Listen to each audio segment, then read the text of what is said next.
inclusive traficantes que são cristãos. Você vê como que esse fenômeno religioso ele está estruturado dentro da nossa sociedade, mas isso por uma questão de longa duração.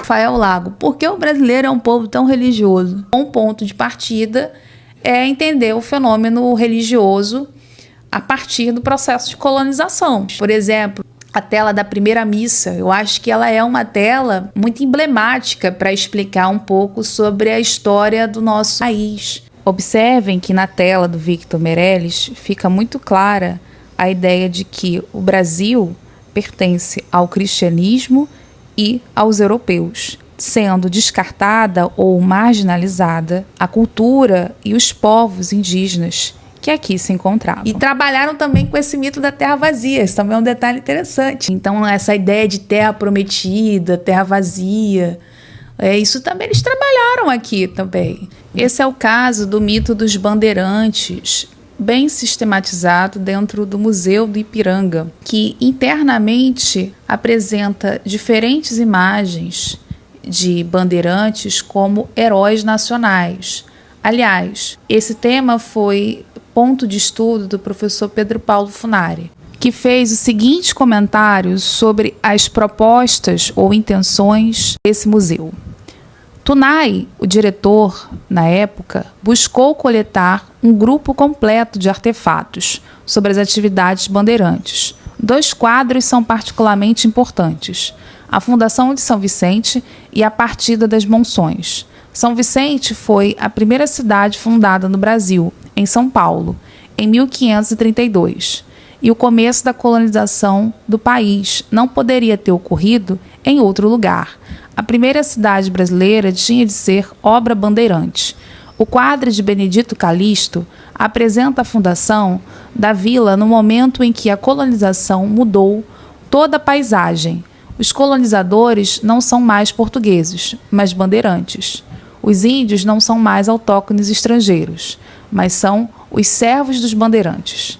Ideologicamente, os índios são apresentados no processo de conversão ao catolicismo, graças ao padre, e o destino do bandeirante como colonizador do interior apresenta-se na posição entre o mar e os barcos, ao fundo, e o grupo central de autoridades, olhando para o interior, como se imaginassem já a maneira de conquistar o continente. Você vê uma construção teológica também para justificar essa tomada, essas terras aqui na América. Então você precisa olhar para esse período para você também entender um pouco sobre a formação da nossa sociedade. Se você não olha para esses episódios, você não se atenta como essa, né, a primeira missa, que é uma tela, inclusive, que está muito presente nos livros didáticos, você não consegue entender absolutamente nada disso.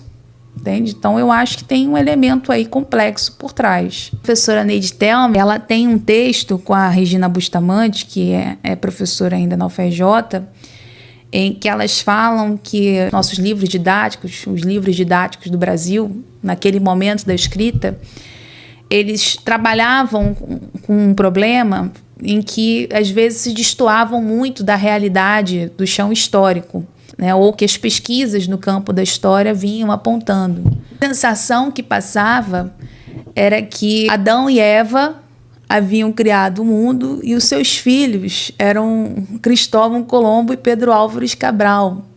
Então, quando elas brincam com essa alegoria, a ideia de que os livros didáticos passavam muito esse filtro europeu de uma tradição judaico-cristã, de uma percepção muito eurocentrada. Então, veja, elas escrevem ali no calor da discussão quando você tem ainda processos que vão levar à inserção dos estudos sobre história da África, sobre os povos indígenas. Mas a fala das duas eu acho ainda muito contemporânea, no sentido de que a gente conhece pouco, por exemplo, outras formas de estruturação da nossa sociedade, ou mesmo a gente não entende o cristianismo enquanto um fenômeno histórico.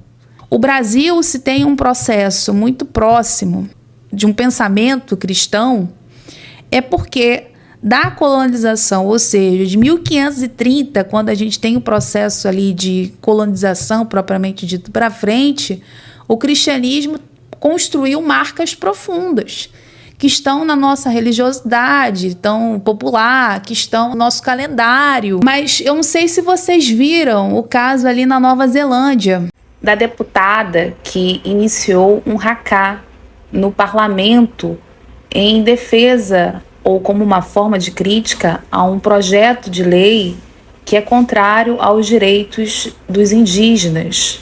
O haka não é apenas uma performance, mas faz parte desse ambiente da cosmovisão, da religiosidade, da cultura maori. Vejam um trecho da performance.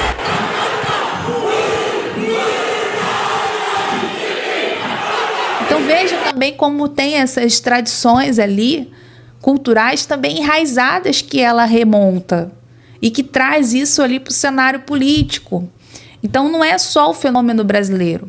O que eu acho que a gente deveria se questionar, na verdade, é por que o fenômeno religioso tem impactado e tem fragilizado tanto a nossa democracia. Porque quando você entende que há cristianismos, que você também tem religiões de matriz africanas que precisam ser reconhecidas como religiões, porque ainda tem gente que acha que não é religião, é macumba. Entendeu o que é macumba, né? Então, aquilo é macumba. Magia, feitiçaria. Então, a gente tem alguns problemas aí que são de outras ordens também. E aí você precisa tá atento a esses episódios, Rafael. Então, eu acho assim, de novo, a importância de estudar história. Para responder sua pergunta, que história é essa que você precisa conhecer?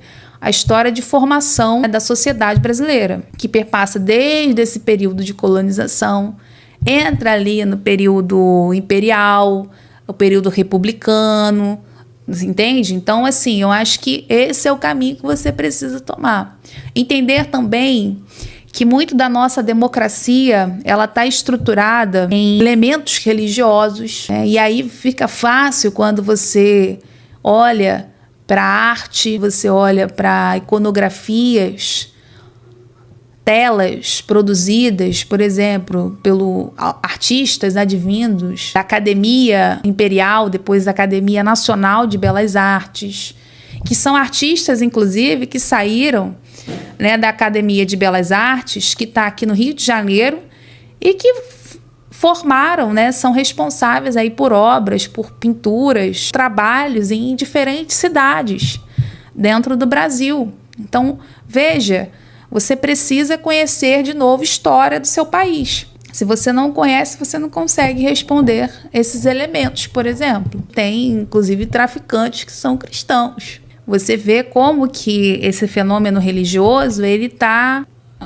estruturado dentro da nossa sociedade, mas isso por uma questão de longa duração. Então, você precisa analisar esses episódios.